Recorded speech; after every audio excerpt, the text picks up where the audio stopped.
Welcome to the Plain Talk Podcast. I am your host, Rob Port. Later in the show, Senator Kevin Cramer takes your questions, as he does every week. Remember, you can submit those questions whenever you want. If you email them to rob@sayanythingblog.com, I save them on my end, and I save them up, and I ask the senator the questions when he's on. Had lots of good questions this week. We also do the social media feed, so if you follow me on social media, Facebook or Twitter, you can, or follow the blog on Facebook or Twitter, you can certainly contribute to those segments that way as well. But before we get there, I want to talk with you about something, a story out of Dickinson that caught my eye last week. Now, the story is about campaign signs, and I will tell you, campaign signs and controversies over campaign signs are a staple of politics here in North Dakota. I'm in my 16th year. It'll be 16 years in September of writing statewide.com. You know, I've also written columns. I've been doing this for a long time, and I will tell you, I have not seen an election cycle where people aren't griping to one level or another about campaign signs, whether, you know, maybe they don't have the right disclosures on them, you know, maybe they're put in the wrong place. North Dakota has a law, and this becomes important for this story out of Dickinson. North Dakota has a law. It's called the Corrupt Practices section of the law. Essentially, what it says is that you cannot use public resources to campaign. Now, what that means is you can't put campaign signs, among other things. What it means is you can't use like a state email address to, you know, send out a political message advocating for or against a candidate, a ballot measure, or a political party. You can't use public property for, political purposes. Now, that's different if you can rent out a space in a government building. So if you wanted to hold a campaign rally, you are allowed to, you know, say rent out a room in a government building. You know, as long as that room is available to the general public for rent and you're paying for it, you're allowed to do that. But essentially, you can't campaign on the taxpayer's dime. Now, this includes putting campaign signs up on public property. And that's what the story in the Dickinson Press is all about. Reporter Kayla Henson wrote about it. Her headline is, "I saw the sign. Citizens Watchdog Group accused district of unlawful practices." Now, first of all, I think Kayla Henson has spent maybe a little bit too much time listening to Ace of Base songs. I saw the sign. I see what you did there, Kayla. But the other thing is, I actually think the most interesting part of the story got buried a little bit. Now, at issue are signs that have been put up on the Dickinson School District property. The signs say, "Vote for our future," Tuesday, May 7th. And what the vote is about is a school bond issue. There's an issue of a new construction, and the voters are being asked basically whether or not they want to pay for it under a proposed bond. Now, I don't really have a dog in that fight. I don't really have an opinion about that one way or the other. I look at the campaign signs that are on the school property, and they do say, "Vote for our future." And to me, that means an affirmative yes vote. And, well, that's politics on the taxpayer dime. Those signs shouldn't be on school property. That's how I feel. But the larger issue is that these signs look just like Vote Yes signs from the Vote Yes campaign. Now, when Kayla Henson asked the superintendent of Dickinson Public Schools about it, Sean Hawker, he admitted that they got their signs from a construction company. Now, I thought that was really odd. It's a construction company by the name of J.E. Dunn Construction. This is what Kayla Henson reports. I quote, "Superintendent Sean Hawker said he could not verify where the Yes Committee got their signs, but he said that the district got its design from J.E. Dunn Construction. Even if J.E. Dunn provided the template for both signs, Hawker does not see this as an issue. If J.E. Dunn provided the template for both the Yes and the district, so be it," he said. "That's not a crime. That's not an issue. I can't speak for J.E. Dunn. Let's pretend I was a neutral printing R Us company. If you came to me and said, 'I want 1,000 Vote Yes signs, will you make them for me?' And I said, 'Yes.' If I had a groom come up and said, 'I want 1,000 Vote No signs, will you make them for me?' Would you make them? You would. I just don't see how anybody would be concerned or upset that the same company printed yes or no or neutral to 3 different organizations." Now, that might make sense if we were talking about a printing company, but we're not talking about a printing company. We're talking about a construction company. And why is a construction company involved in printing campaign signs at all? Well, it's because J.E. Dunn stands to get the business if this bond goes forward, which means essentially this construction company has a stake in the outcome of the vote. Now, I'm reading again. This is Dustin Goverlow, who, by the way, is going to be a guest on this show on a separate issue, but he runs what's called the North Dakota Watchdog Network, which is just kind of his entity, his group, or what have you.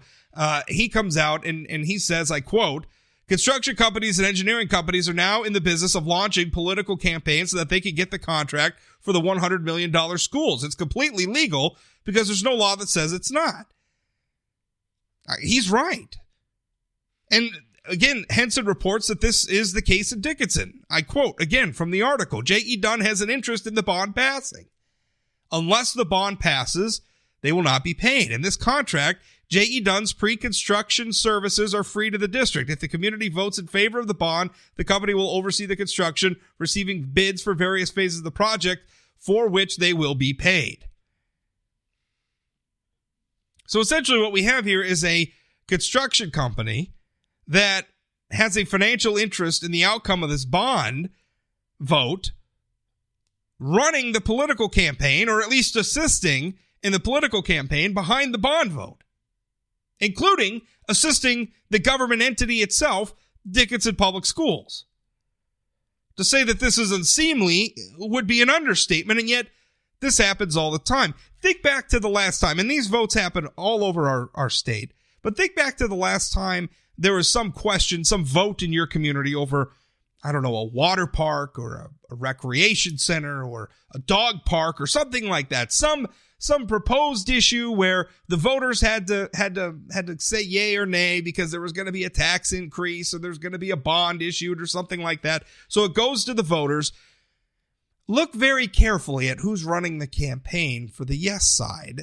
Almost always you will see some level involvement of the architecture firm or the engineering firm or the construction firm that stands to do the business. And it all makes you start to wonder, are we pushing these projects because they're what the public wants, they're what the public needs, or are we pushing them to generate business for architects and engineers and construction workers? Just pay attention to this. Next time you see it, it's happening more often than you think. Pay attention to them. Heck, go back and look up maybe a campaign that just happened in your community. Check this out because it's happening all over the place. And I think there's some important questions about whether or not it should. Senator Kevin Cramer, up next. This episode of the Plain Talk Podcast is brought to you by Energy of North Dakota. Oil and natural gas from North Dakota strengthens all of America. And through our abundance of talents, innovations, and technologies, energy responsibly produced here translates to worldwide economic stability. With producers and our communities working together, we're securing a sustainable future that generation after generation can build on. It's all happening right now with Energy of North Dakota. Learn more at energyofnorthdakota.com.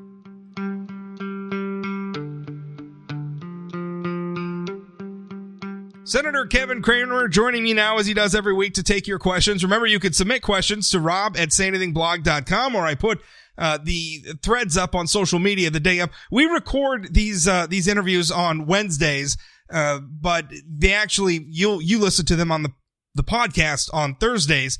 And so if you submit the questions, if you're mindful of that, you can catch the social media feeds on Wednesdays, or if you just email your questions in anytime, I'm happy to save them up and ask Kevin when he's on. And Kevin, we had a couple weeks off, but here we are back at it. Yeah, we are back at it. I'm actually in the cloakroom right now on the Senate floor because we're actually voting on lots of things all of a sudden. Oh my goodness.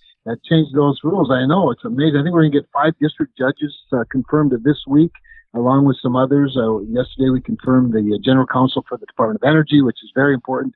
And so, I feel like we're in stride somewhat now, finally in the Senate, and we're going to at least get rid of this backlog of what they call the executive calendar of presidential appointments. And a lot of them are judges. So in fact, I think there's still 22 judges after this week that are ahead of our judge, our nominee for the Fargo seat. So we've got still got a lot of work to do, but at least we're voting on things.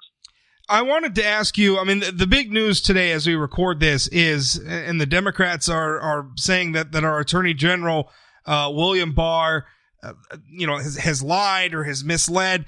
There's a letter out there, and I'm actually looking at a copy of it that's been released to the media. It was dated March 27th. The letter sent by Robert Mueller, to Attorney General Barr, essentially saying, well, here, let me, I don't want to, because there's all sorts of disputes. I want to read from the letter. It said, as we stated in our meeting of March 5th and reiterated to the department early in the afternoon of March 24th, the introductions and executive summaries of our 2-volume report accurately summarize this office's work and conclusions. The summary letter the department sent to Congress and released to the public late in the afternoon of March 24th did not fully capture the context, nature, and substance of this office's work and conclusions. That's what he's saying. People are interpreting that as saying that Robert Mueller is saying that Barr lied to Congress, or that he's misled Congress and the public. What do you make of all this as you're watching this going on? Well, first of all, I haven't watched a lot of it, but Attorney General Barr has been in the Senate all day in the Judiciary Committee testifying and answering questions, and my understanding is he's been spectacular. It's not a surprise to me. He's kept his cool, and he's taken a lot of criticism. Unfair criticism, I might add. But that said, as you just read from the direct letter, and I think this is what Robert Mueller has even said since the letter has been released, that he doesn't take issue with anything that is in the summary letter that Bill Barr wrote, but rather that it didn't include everything. And of course, since then, he's released the entire Mueller report. So everything that Bob Mueller wanted out, and then some, is out. He being the Attorney General, wanted to get a summary out quickly because there's a huge appetite for that. As you know, people are waiting with bated breath, especially the press corps in Washington.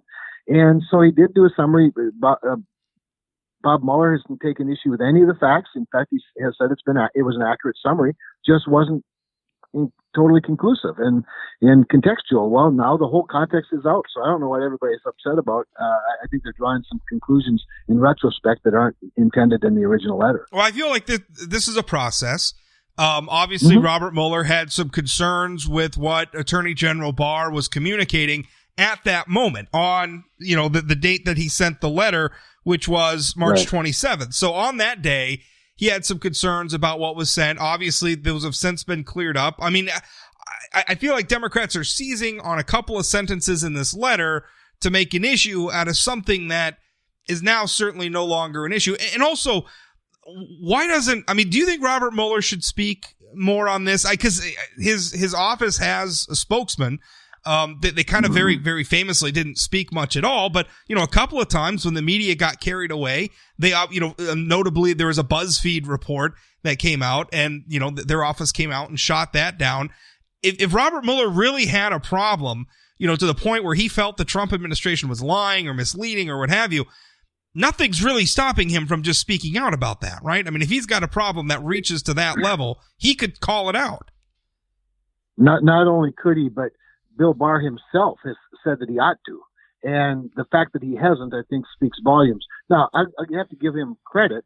I mean, his discipline in this has been pretty good, which is why the letter seemed a little bit strange and a little bit out of character until you really understand the context. And to your point, that not just the context, but the time, the contextual timeline at the time he wrote the letter. And again, the letter doesn't say that Bill Barr misrepresented anything. He just says that he didn't tell everything. Well, that's part of the process. But I would also just add this.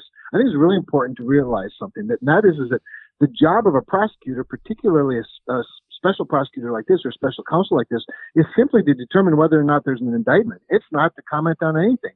This, commenting on investigations was a major mistake of Jim Comey's. It's part of what got him fired. It's what, it's what caused and still causes a lot of his problems, is that they have this appetite to comment when their job is not commenting, and political commentary especially. So I Democrats are seizing on this for political reasons, and once again they're going to overplay their hand. I think they already did. I think today they got pinned back pretty hard in the Judiciary Committee. And the question that really gets raised, Rob, in all of this for me is, and I think for a lot of people, is, but what about the other side? What about the dossier?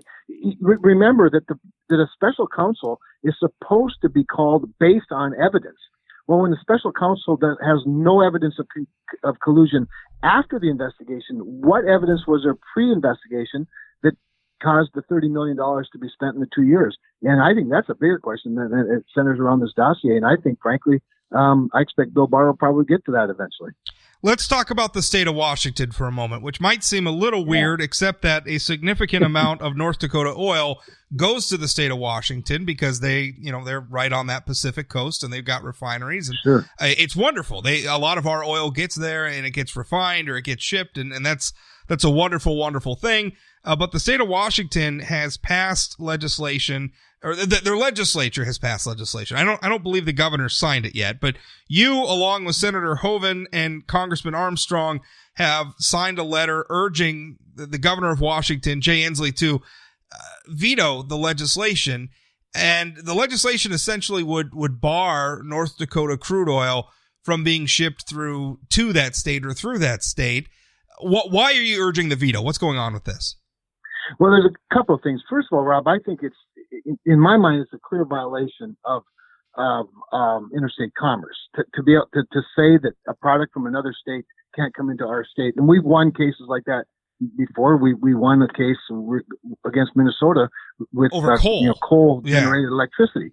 I think it's similar. And I would, the other thing though, and part of the purpose of our letter to the governor was to also hopefully help convince him or give him a level of comfort that, that the rules in North Dakota have been very thoughtful and thorough, that there has not been an incident like there was in the early going of train transportation, rail transportation. We had a spate of them there for a while. I mean, we had a spate of them, I think it illustrated, some things need to change.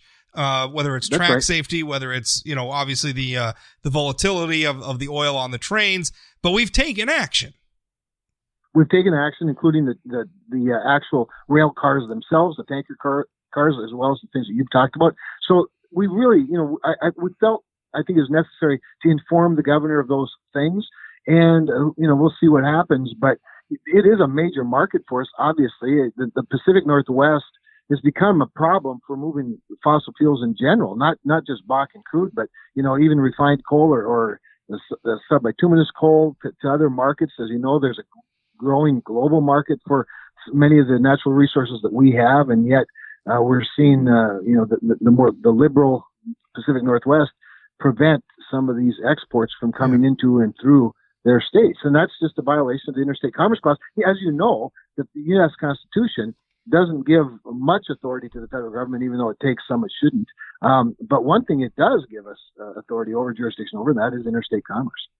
Well, right. And this is ideological, right? I mean, this is the keep it in the ground crowd who's just looking for anything they can latch on to stop oil production. I mean, it's they can't win the fight over let's just ban oil development. So they're going to try to restrict it in any way they can, restrict the market access, restrict our ability to build pipelines. This is just another front in that what is a political fight. And I call it a political fight because to me, it's not really about safety. If you want to have a debate about, safety of the oil on the rails, I live in a community, we got all sorts of railroads running right through it. Every single town in North Dakota has railroads running through it. I want trains to be safe too. I want oil to be safe too. But this isn't about that. This is ideological.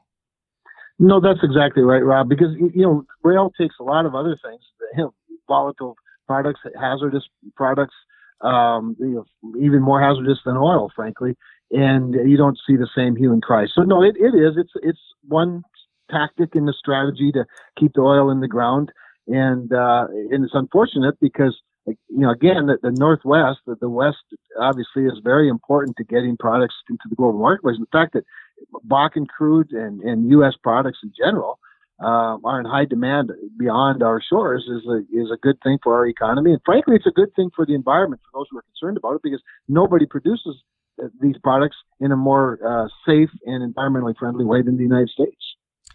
I want to ask you another question. The Space Force is something that's been on your radar, and I know that you've spoken with President Trump himself about it.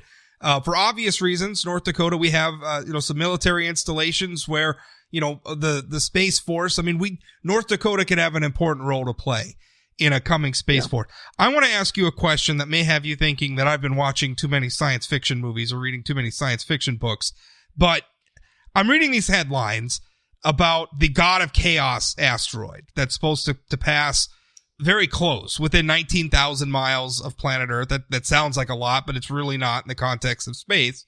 It's supposed to fly very near us in 2029. When I was in high school, as a matter of fact, I Don't Want to Miss a Thing, the song from the movie, was actually, I think it was our song at prom. But that movie with Bruce Willis in it, right? Where they have the asteroid coming in and they fly up or whatever. Has anybody talking about that as part of the Space Force? Because I feel like that's a real risk, and we don't spend a lot of time thinking about it because it's a little bit outlandish. But if we're going to have a Space Force, should that be part of it? Maybe doing a better job of detecting these asteroids and maybe coming up with something we could do if one of them looks like they're actually going to make impact on our planet? So you raise an interesting point, and maybe it seems a little far-fetched on the surface, but I don't believe that it is, Rob. And let me draw a couple of things. First of all, space is becoming more and more cluttered. It's not just with the space stuff. It's with satellites, and as more countries become near peers with us in space. And the United States has been pretty dominant in space, but GPS systems, all kinds of communication that we use in our homes, in our cars, as well as our military uses, requires more and more stuff. And just last week or the week before, I was at the Kennedy Space Center, and I saw 4 Falcon 9 rockets in a hangar at the SpaceX hangar. It's really remarkable what's happening in commercial space as well as national defense. Now, all that said, to your point, the type of potential tragedy that could occur with something entering the Earth's atmosphere and coming through, and the sooner we can bust it up, the better. Well, that becomes even more problematic when you consider all of the other infrastructure that is starting to occupy space. Space is a domain, just like the air, like the water, like the land, which created the Air Force and the Army and the Navy. And the new domain, the important domain, is space. So for the reason that you cited, it's a microcosm, but I do think it helps illustrate the importance of space. But here's the real big issue, Rob. I mean, given all that communication that is space centric, even if we weren't talking about space missiles, by that I mean hypersonic missiles that either launch from Earth and go into space and then re-enter someplace else, or which, by the way, both China and Russia have been testing successfully. Or you talk about missiles that originate in space, weapon systems themselves. Even just the communication system itself is critical to national defense. And the more digital we are, the more cyber insecure that we become, the more important command and control becomes. All of that adds up to space being a very important domain. I'm kind of hot on the topic right now because we just had a hearing on it today. We actually had a hearing on the nuclear triad and the nuclear deterrent of the United States military.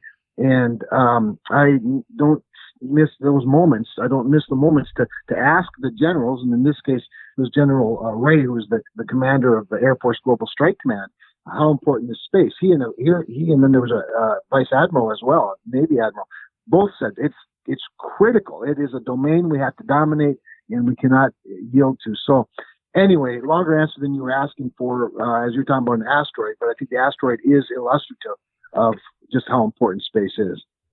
Let's go to some listener questions. Don on Facebook asks, why did he refuse to support Herman Cain? Well, it wasn't so much a refusal. I guess it wasn't somewhat a refusal to support. My answer to the question was if I had to vote today, I couldn't vote for him.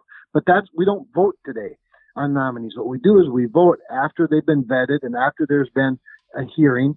And if the president wanted to put him up, I'd hear him out. The problem is this, Rob, we have very limited time and very limited resource to deal with a backlog now of somewhere near 250 executive confirmations and nominations. That's why we had to change the rules and go to 2 hours of debate instead of 30 hours of debate on each one. But even at 2 hours of debate, it takes a long time to get through all these people. That plus the fact that he already had three Republican senators along with every Democratic senator that wasn't going to vote for him, which meant there's no margin for Herman Cain.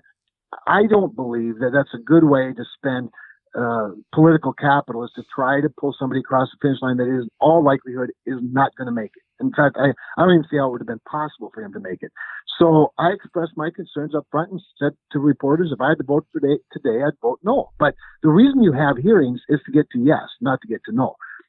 Today we're having similar discussion, of course, about Stephen Moore. Now, I don't have the same objections to Stephen, but other people do have objections to Stephen, and at least 3 Republicans have come out against Stephen Moore for the same, Federal Reserve Board. I like Stephen's politics. I like his economic theories. I like his monetary positions, but he's got a lot of this baggage, if you will, that requires a lot of explanation. And if he wants to do it, more power to him. I'm happy to hear him out. But I can also say this, Rob, neither Herman Cain nor Stephen Moore have called a single senator.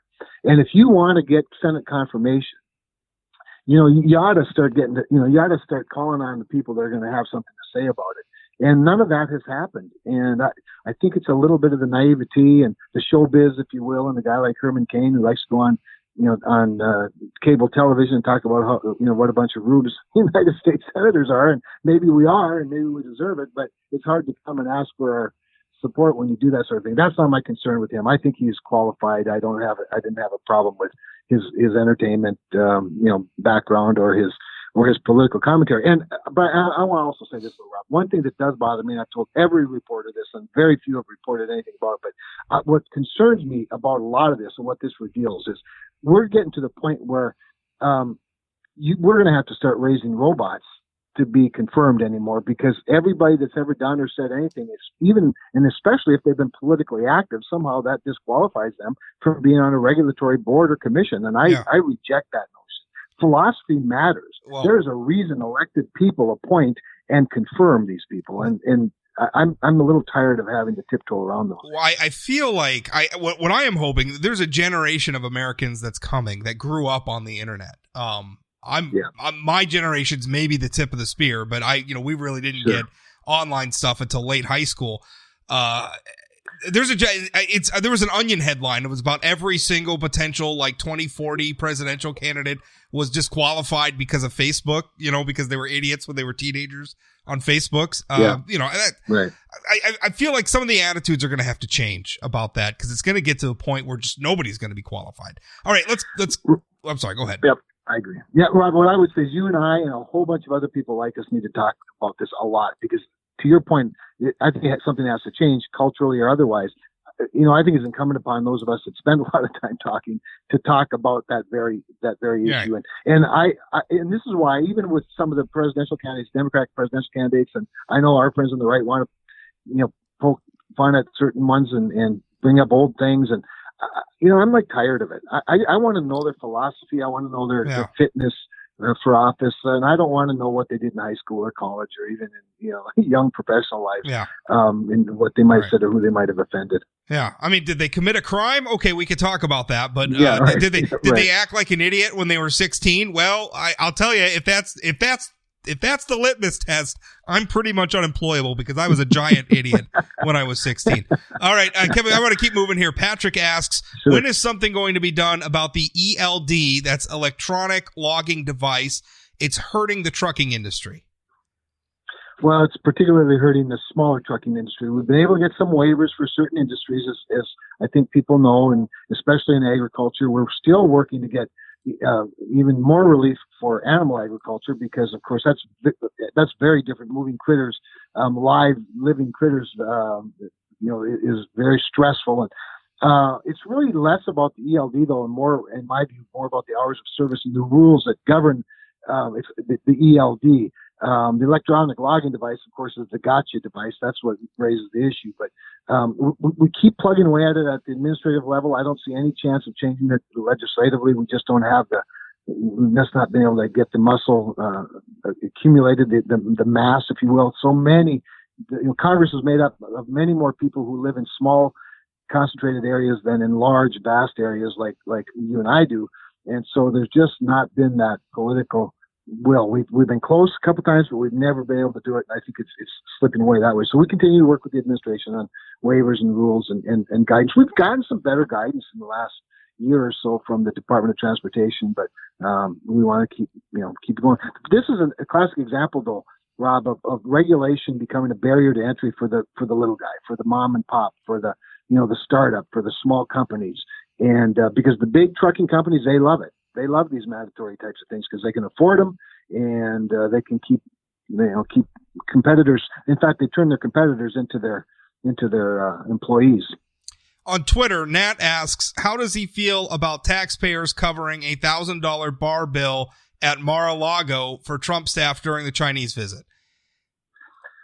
Well, I don't know the whole context of all of that. And, the White House can feel pretty small, obviously, and secluded. And it's not unusual for presidents. In fact, they routinely work from remote locations. I mean, every president we know of has done that. Obama vacationed at Martha's Vineyard, and sometimes went to Hawaii. Reagan and Bush had ranches that they enjoyed, of course.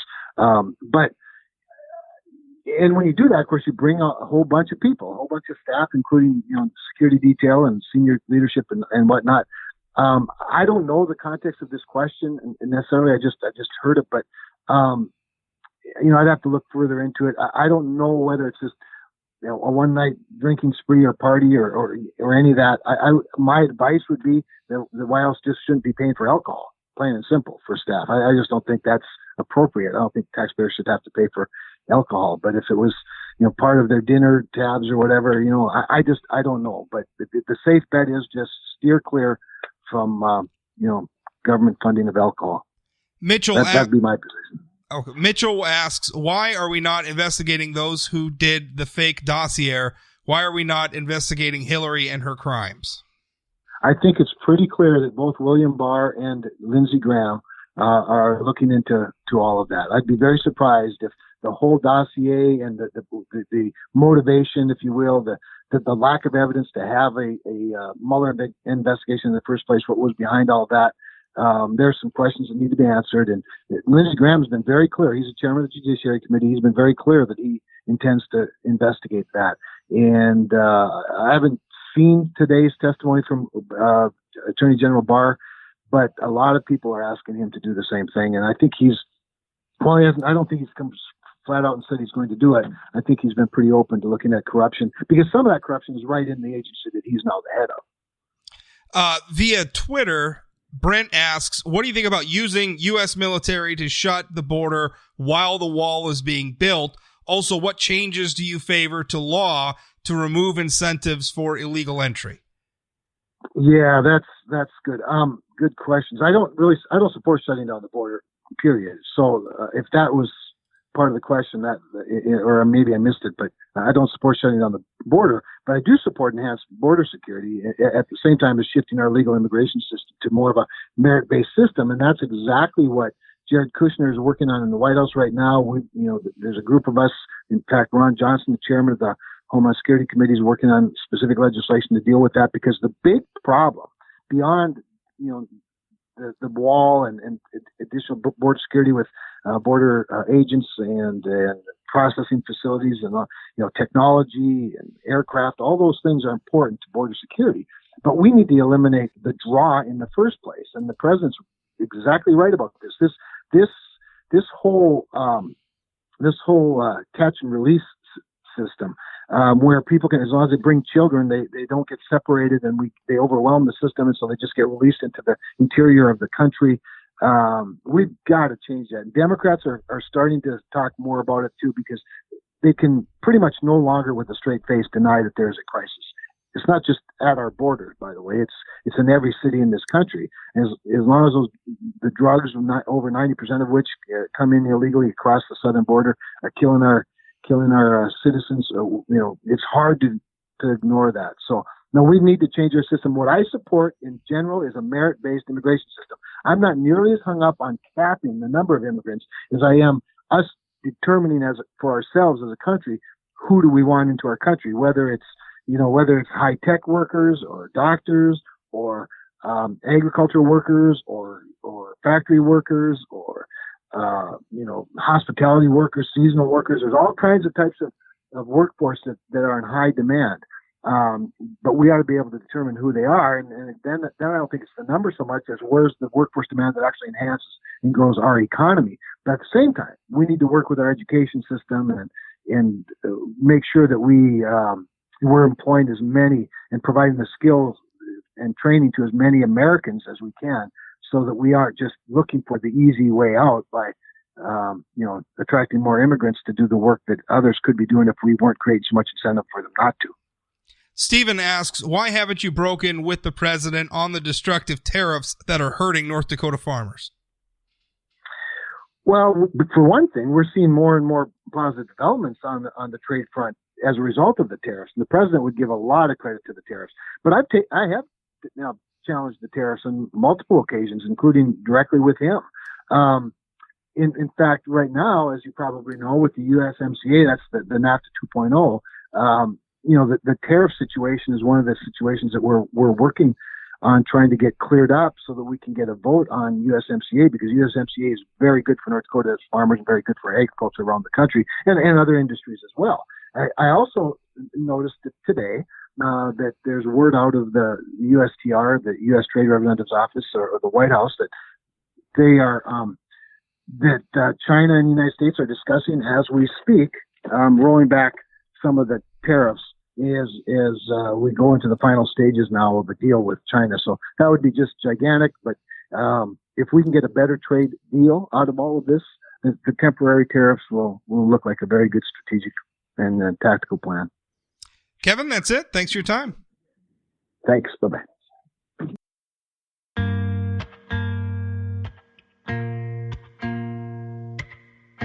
That's it for today's podcast. I got a lot of emails this last week about why we didn't have podcasts on certain days. I probably need to do a better job of announcing when I'm going to be taking days off, because I do take them now and then. In fact, sometimes I have to take them because, there's a cap on how many vacation hours I can accumulate. And if I don't take them, I start to lose them.